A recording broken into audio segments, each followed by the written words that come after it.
every day and night. Hello, welcome to another episode of Constitutionalist Podcast. I am your host, Joseph M. Leonard. That's L-E-N-A-R-D. It looks French. It's not. It's Leonard without an O. Thank you for tuning in.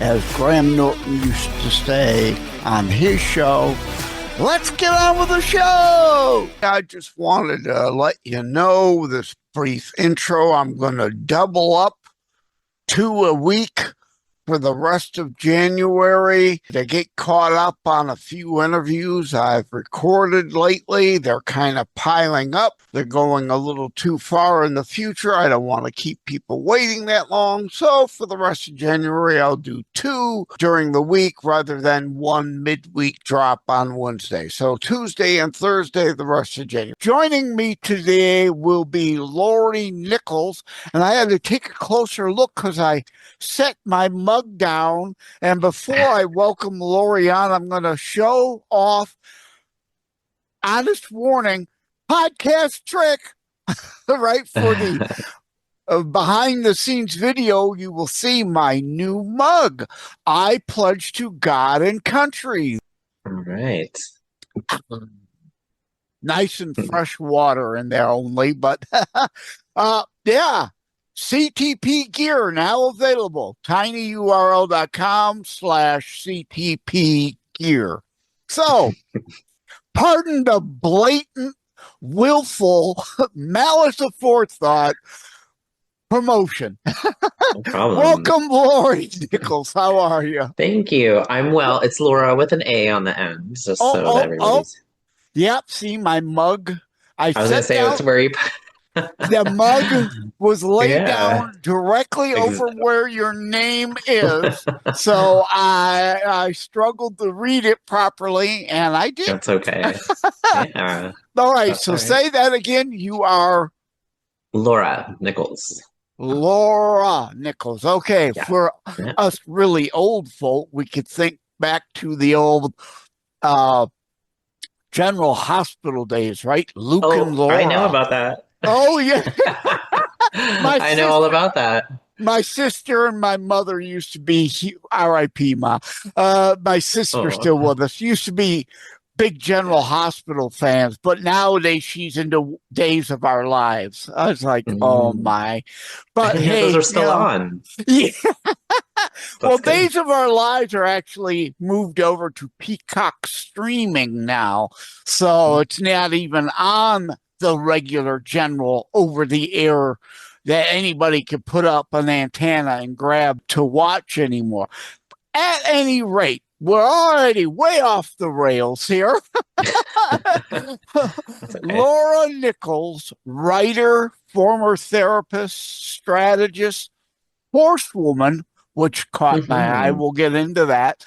Domestic violence survivor. So I think we got a lot of ground to cover, and I try to keep my show short, but hey, as I joked before I hit record, we flow with the go here. We hit record and we go till we're done. So no definitive timetable has to be met or fed into. Is that a word? Fed? Did I close enough? Well, Did I'm I a writer, invent so I make up words all the time, so we can have it. Me too. Yeah. In my the book of Kennedy, Project Carpe Diem, I've used this term for decades, but I finally put it into one of my books, mass holes. The masses of asses out there, right? We all know them. Miserable people who only are happy if they make others miserable too, right? Yeah, they are out there, unfortunately. So, again, I'm wasting time. That's all right. Writer was first on the list. Let's get into that. Tell us. Okay. How did I end up being a writer? Well, I was a therapist. I worked with kids in treatment for 14 years. And my very first clinical supervisor was a forensic psychologist, meaning she would do a lot of court stuff. And I always loved writing when I was a kid. I'd write a lot of stories and set up my grandma's typewriter that I I can still see the weird color of it. Back to the Um, typewriter days. Yeah, oh I'm yeah, well oh yeah. aware. And that I consider her a mentor. And this is way back like when 9/11 was happening. It was like my first year of doing therapy. So it's been a while. But she would just push my writing back and push my writing back because we were doing a lot of like court documenting. And she would say to me, envision your words on a court, like 10 feet high on a courtroom wall. So, there's one layer of that. The other layer is that those words are going to impact these kids' lives and their families. They go somewhere, and so it has to have the like highest level of integrity. And I'm so grateful for that experience. I went on in my career as a therapist to have writing be like a forte of mine, and I, audit other people's writing, and it just was an innate skill that somebody helped me turn into more of a hard skill, if you will. And then, flash forward several years later when I was not doing So, that work anymore. Oh, go ahead. editor. So you're a grammar Nazi? No, not really. I mean, I people ask me about AI and I use it as a thought partner, and most of the time it's for grammar because I don't even remember all those rules. I know some things. I am a copywriter also, so I do a lot of marketing copy. You would think so, but I prefer to just let it flow, and then if I Hey, really need help cleaning it up, then I do, or if it's going to be a glaring mistake. yeah. I'm writing um, my fourth book in my Life and Living series. And oh, in the nice. acknowledgments and introduction, I've already reworked that a little to say, welcome to the 21st century. I love Sure. Shakespeare, Hemingway, Dickens, but these aren't those times. We're in the internet age, the age of social media and acronyms galore and Yes. grammar hacks, if we will, right? So, Yeah. writing like Shakespeare is great if you're trying to tell a story like Shakespeare. Otherwise, it's really kind of silly because younger people, while they may have been forced to read it, and they're not really anymore, our education system is so bad, in English classes who get Mhm. it, and that should go back, their expectations of verbiage and how things are presented are far different than Oh before. yeah. So, welcome to the Yes. 21st century. Yeah, talk to text, right? As kind of taking that away. That's like my 9-year-old knows how to use talk to text, and it's Yeah. disturbing. Yeah. But it's also it's the climate we live in. There's a big difference between speaking, how we vocalize things, and how you would write something normally. Like Sure. in my nonfiction books, I have taken a few of my shows, had them transcribed, and then when putting them in the book, though, I change some of it because generally you Sure. don't want to you write differently to bring something across than how you may vocalize something. Yes. Sure. Stay with us. We'll be right back. Every life is a story. Some just end too soon. Ryan's life unfolds through words on paper, dreams of youth, love discovered, and the challenges of growing up. He found purpose in love, joy in family, and meaning in every small moment. But even the strongest hearts can break, and sometimes life takes unexpected turns. Through laughter and loss, Ryan leaves behind something greater than memories, a lasting legacy. A short story, A Lasting Legacy, by Joseph M. Leonard. A moving reflection on life, love, and the stories we leave behind. Available on Amazon in ebook, paperback, and hardcover editions. By Joseph M. Leonard.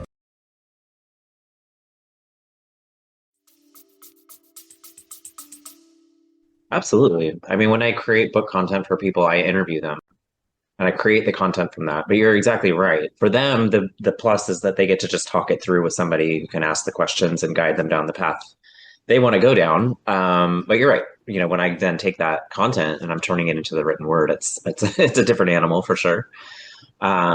But I was going to just touch on how I got into writing as a career. Flash forward, several years after I had been out of the mental health world. I had dabbled in entrepreneurialism, and then, found myself with a 6-month-old baby and coming out of a women's shelter and starting from rock bottom. Just took inventory of my skill set. And I really was, I was 40 when I had my child. So I was very committed, especially after the journey we'd been on to being with her. So that's how I decided to cultivate a business, serving people with writing. I'm hearing the domestic violence survivor part in there, and we'll get more into that later. Sure. We'll touch on that later. It's hard to compartmentalize it. Yes, I mean, all these interrelate. You already interrelated the writing and the therapist parts together. Strategist. Strategist is from having worked. So, 8 years ago when I started my business, I like I mentioned, I had dabbled in entrepreneurialism. That's a mouthful. And I, having this child, I was also living on a 40-acre horse ranch at the time, taking care of horses in exchange for rent. I was doing some other odd jobs just to kind of put it back together. I knew that I didn't have the bandwidth at the time to really go big with a business, but I knew enough to support other people.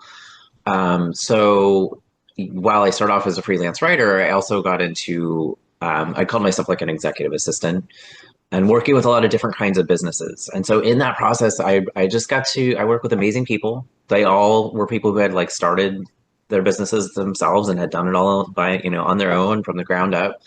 And it was just a really great opportunity to learn the inner workings, especially in the online business world and the marketing side and all the other things. And so that's just a natural evolution of my journey, right? Is going from freelance writer to, okay, now I'm serving as kind of this right-hand woman, if you will, to these business owners.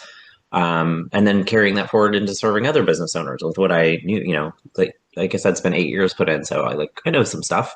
And so that's where the strategy piece came in, because with the writing, I do both. Most of my career has been mostly copywriting, and then books have kind of come in and out of that. And it's probably been the last year and a half that I really focused in more on books. They're two different writing muscles. They definitely support one another. But with the copywriting, it's rare that someone ever just needs words on the page. They need to know, how does this serve the bigger picture of their business? What is it they're trying to accomplish? So that's where the strategy piece comes in.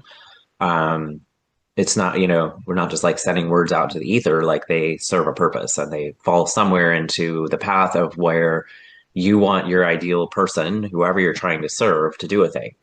Ideally with the people I work with in an authentic, way with lots of integrity and meaning. So yeah, that's where the strategy side comes in, being thoughtful and being intentional.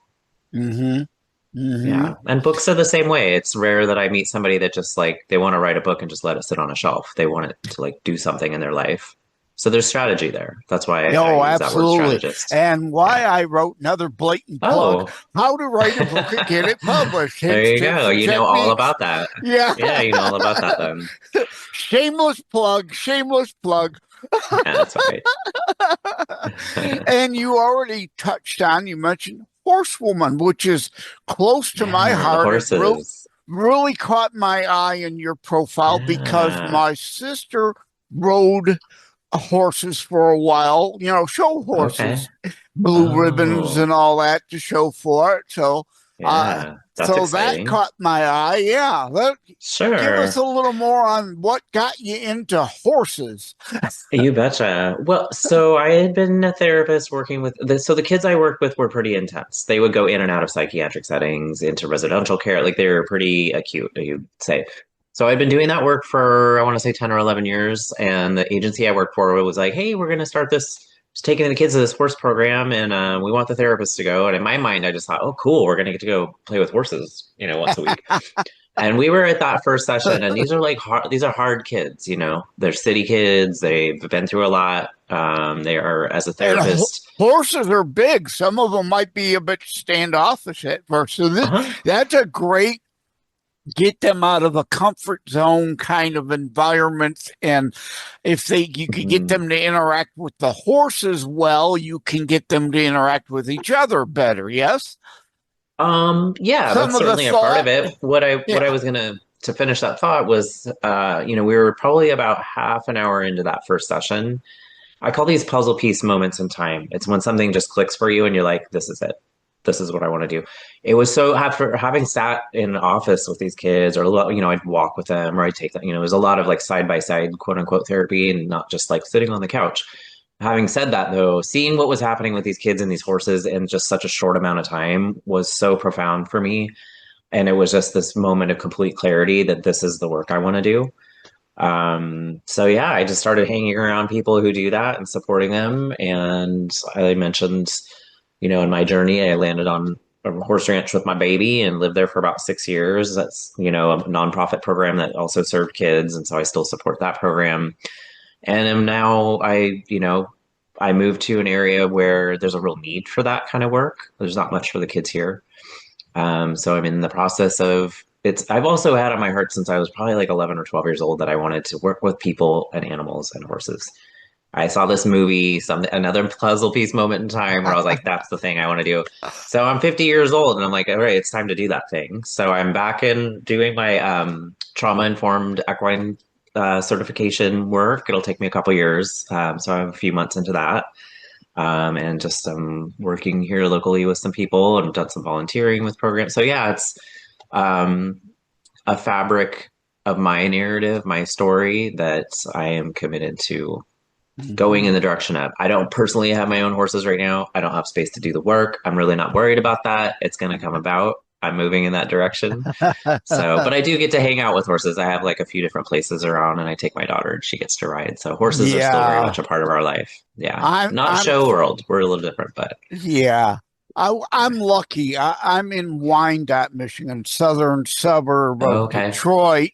But Yeah. yeah, not far from me is still pretty open country area. Lots of horse Yeah. farms or farms with horses, stables. If I'm ever feeling too city-ish, another made-up Yeah. word, right?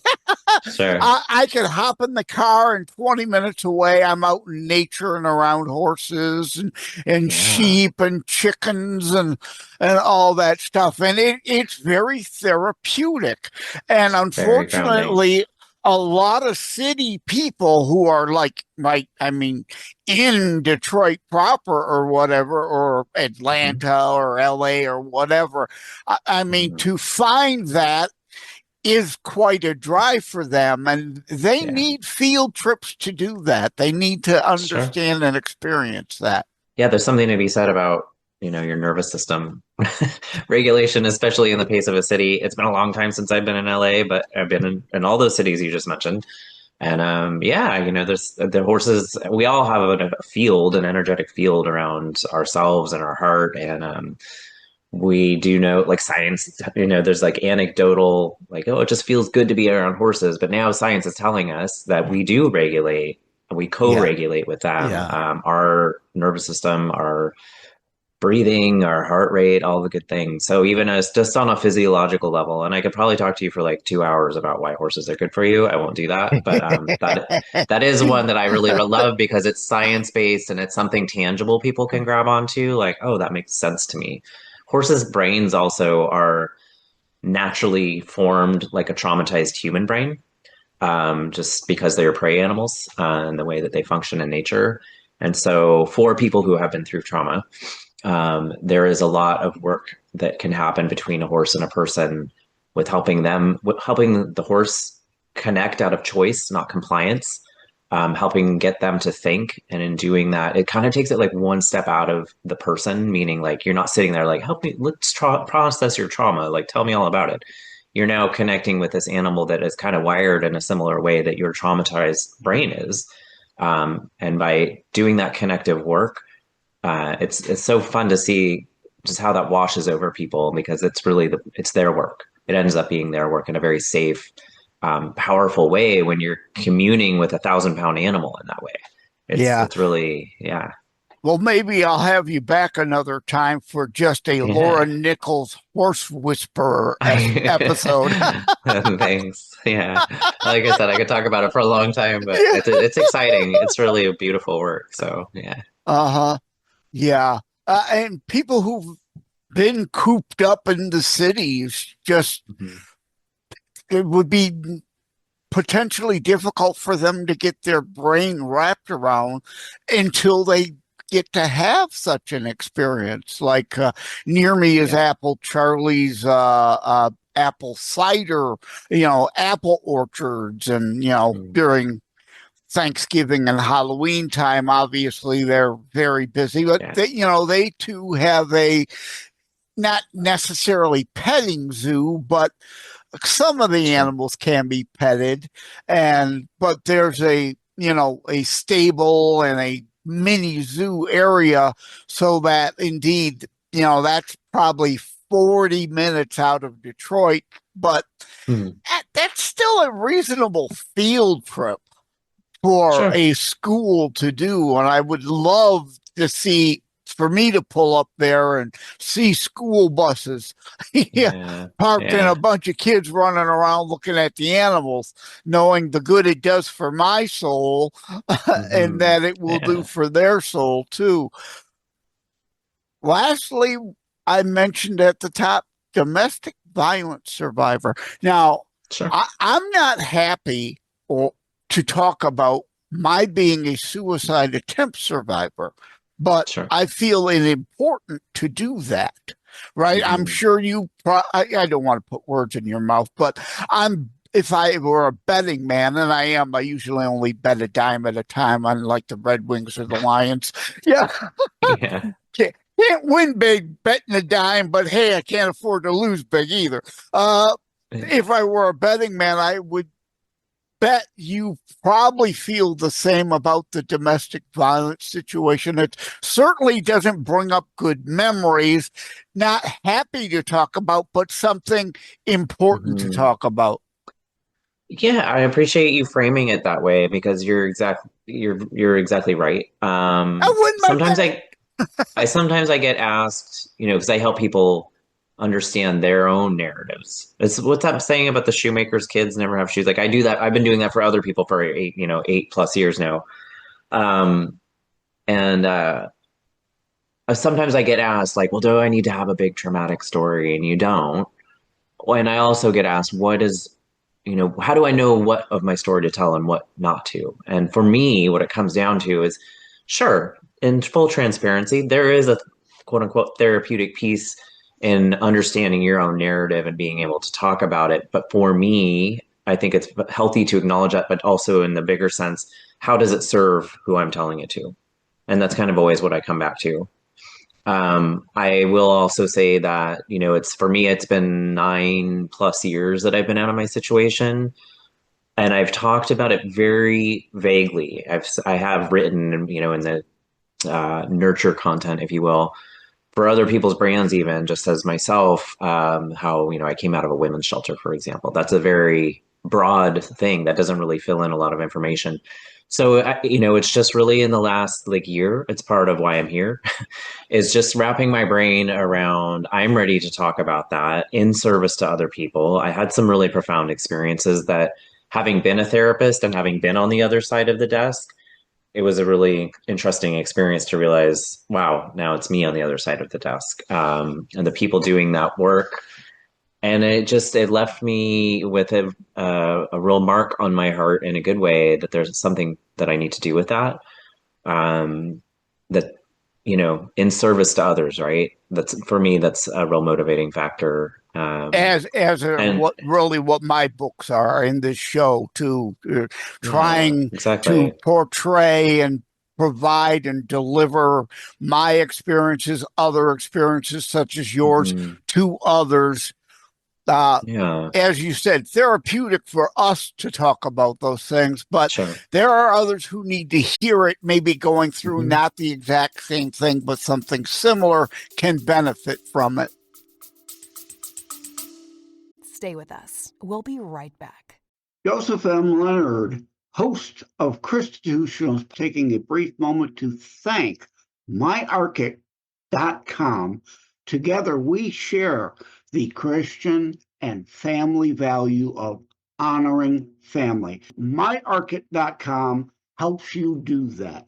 Preserving family memories online also therefore can be shared online. Think of my arc like a Noah's Ark for images, audio, video, preserving, honoring your family. Thank you again to the folks over at myarkit.com. I'm a really big believer, getting back to the storytelling piece to kind of like meta view this a little bit, is that, in my experience, people are more, yes, the transformation and where you ended up and all the good things on this side are very inspiring and helpful to people. What they connect with more, what's more important to them is all the pain points along the way. And that's that story, right? Because they find whether, as you just said, whether that's their story exactly or not, they see themselves in that. They may have insights that you can provide that they haven't come to yet. They may find some hope that they haven't come to yet. In my case, I'm not running around like, hey, I need to tell my story and talk about this thing. I layer it in as it's appropriate. I think what's come to the surface for me the most, though, is that my particular situation was what I'd call an unusual type of domestic violence, meaning that no hands were put on me, but really frightening, like pulling a gun on me, threatening to take my child while I was still pregnant, raging, doing really dangerous things in the car while I was pregnant. A like where I lot thought I of was gonna die. mental abuse. And the mental it abuse is Yeah. as scarring as the physical. Actually, the mental scars remain. The physical scars sometimes can heal and vanish, but the mental scars are the almost harder to get over. And I like to say that too. You kind of alluded with my suicide attempt survivor story. My story isn't someone else's, right? Everybody's story is different, but as you suggested, alluded, there are threads that people can connect with and understand. Like I went from suicide attempt survivor when I'm on other shows telling my story to #1 bestseller. Well, even though I have how to write a book to try to help others tell whatever story is in them, that may not be in the cards for them. And that's not what's important. Little things. All lives matter. All life has value. All life has meaning. And little things you may not see when you're looking in your mirror in the morning thinking, has my life had any value or purpose? Little things you've long forgotten, didn't think about, have mattered in other people's lives. And you won't have, like It's a Wonderful Life, Clarence come down to show you those things, right? Doesn't mean they didn't happen. Sure. Absolutely.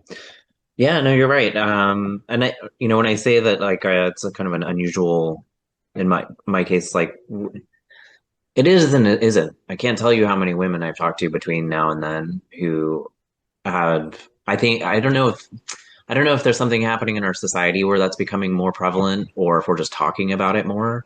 But it is interesting. And I found more support from the quote unquote system than I thought I would, meaning that when I went into the sheriff's office, because when you're with somebody who's unstable and acting crazy, you become kind of unstable and a little crazy. And I just needed to hear someone say that's not okay. And yes, you can call the police. And I was really like questioned, like, well, nobody's actually hit me. I mean, pulling a gun on somebody's pretty scary, and saying they're going to shoot you and your child is pretty crazy. But it's still an assault. It's still a threat and assault of kind under the law. And indeed, something else had popped in my head, but now I've forgotten what it was. But so maybe it'll come back to me. It'll come back. Yeah. It'll come back. I guess my point was just that I feel like it needs to be talked about a little bit more and normalize that it's not normal. Yeah. You know what I mean? And where do you draw the line? Oh, go ahead. Sorry, I don't lose it. Yeah. Statistically speaking, maybe that number is about the same percentage-wise of the amount of domestic abuse. But when you're talking just a few hundred years ago, the number of people on the planet versus 8 billion, quickly rising to 9 billion soon on the planet. The numbers, the percentage doesn't have to change for that number to get all that much more huge. Plus social media, more self-publishing, more people publishing books on it. Mhm. So indeed, as you're saying, it is out there more because there's more media available for those stories to get out. That's the thought that I lost. Sure. I think that, yeah, and I think there's also in our, if we look at like the the narrative arc of social media and the internet, I think there's also some really cagey ways to terrorize people that didn't used to exist. And I wonder too if that kind of is like an underlying Stalking, contributor to the bullying, uptick. yeah. Yeah, Yeah. I mean, I still to this day, not today, but I mean, I'm still pursued in that way. I have court orders, I have stay away orders, but the internet is it's a really yeah, it's an easy place to hide out and do weird things when you have too much time on your hands, I guess. I don't know. And unfortunately, out of the 8 billion people, it seems there are far too many people with too much time on their hands. And just the way my OCD brain works now I'm going to have that stick song in my too much time on my hands. I know, well, at any rate, thank you, Laura. Not Lori, Laura Nichols, for your time today. I appreciate absolutely. It was an important discussion, I believe. I appreciate that. I have a quick question for you. Sure. So the name of your podcast, how did you arrive at that? Yeah, Christitutionalist. Well, pretty simply, I started thinking Ronald Reagan used to say, don't come to me with left or right, Democrat, Republican paradigm. Come to me with up or down. Does it lift up we the people and tear down government controls, or lift up government and tear down our freedoms?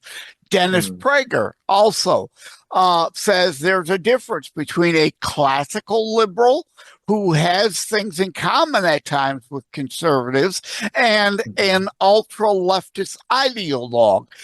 He likes to make that important distinction. So I thought to myself, well, are you a Christian or are you not? Are you a real Christian or a Matthew 23 Christian who just picks and chooses pieces of the Bible and warp it out of context? So I thought, hey, there needs to be discussion on that, and then hence the term Christitutionalist, because the Bible does deal in politics when you look at it properly in its full context. I feel like that's a whole nother conversation. Like I feel like we could have a whole talk about that. I'm a Christian and I went to seminary and I did all the things and I read the Bible every day. It's something I don't talk about a lot. But that theme of being what I consider lukewarm, right? Which is what will be spit out of the Lord's mouth on the day of reckoning, is very prevalent. So I think that I don't want to get us off track in the last few minutes here, but yeah, I think that's an interesting. I appreciate your perspective in answering that question. Yeah, and it's a third rail to a lot of people, but also again, I try to avoid the Democrat, Republican, left, right paradigms. Are you really a Christian or not? Right. How steeped in your Bible are you really or not? And that scares a lot of people to not want to go down that road because they may realize they're in the or not category. And that scares, no one wants to ever admit they're wrong on things. And that's where biblical humility needs to come in, right? And the sin of hubris, it isn't pride. We should be proud of little Johnny hitting a walk-off home run at Little League. Proud of Sally bringing home a blue ribbon riding the ponies that she has at a local fair or whatever. That's different than prideful which is hubris, which is the real sin. Big difference there. And Jesus said, the poor will always be among you. That scares a lot of people to talk about. That wasn't a economics or governance statement. That was a human nature statement. People also take out of context. There will always be some who do the bare minimum to try to coast by. And especially if there are people constantly willing to bend over backwards to give them things they don't earn. It doesn't say God helps those who help themselves, right? It doesn't. That's not actually in the Bible. But it is kind of implied between the lines a little, as well as those who don't work, don't eat. That is in there. That doesn't mean you starve someone who cannot work. There's a distinction between the unable to work and the unwilling to work. But again, a whole other off the rails set of rabbit holes there. I think we did pretty good, though, for fitting that into 2 minutes. So, well, Joseph, it's been so lovely to meet you, and I appreciate the opportunity. Oh, I'm glad you came by. Now, the last usual closed question. Do you have a website for people to reach out to you? I sure do. It's really easy. It's lauranichols.com. I try to keep things as simple as possible in my life. So yeah, just my full name.com. And that's my writing. And Laura is normal, Laura, nothing fancy about it there. And Nichols is Nichols. 2 L's. 2 L's. That's important. So your coffee mug got in the way again. That would have been a problem. So I'm glad I went there and we cleared that up. I'd have probably put it in the notes wrong too then. Oh, good. We didn't get that correct. It is unusual to have 2 L's. So anyway, I was going to joke spelled the same as Michelle Nichols from Star Trek, but no, it's not. Nope, not quite. Curveball. Anyway, thank you, Laura Nichols with 2 L's for coming on. Appreciate it. Yeah, I appreciate it. Thank you, Joseph. Announcing Constitutionalist Podcast Gear, CTP Gear, or CTP Wear, if you prefer. Headgear, like hats. Torso gear, apparel. Drink gear, mugs and glasses, and the sort. So, subscribe to CTP at tinyurl.com/subscribe to CTP. Get your CTP gear via tinyurl.com/CTP gear. And of course, get your Joseph M. Leonard Media manuscripts via josephmleonard.us/shop. And again, that's Leonard without an O. josephmleonard.us/shop. Like and subscribe to Constitutionalist Politics Podcast and share episodes. We need your help. Thank you for having tuned into another Constitutionalist Podcast show. I really appreciate that you stopped by. Again, please like, share, subscribe. We need you to help spread the Constitutionalist movement. Thank you again. Take care. God bless. Love you all.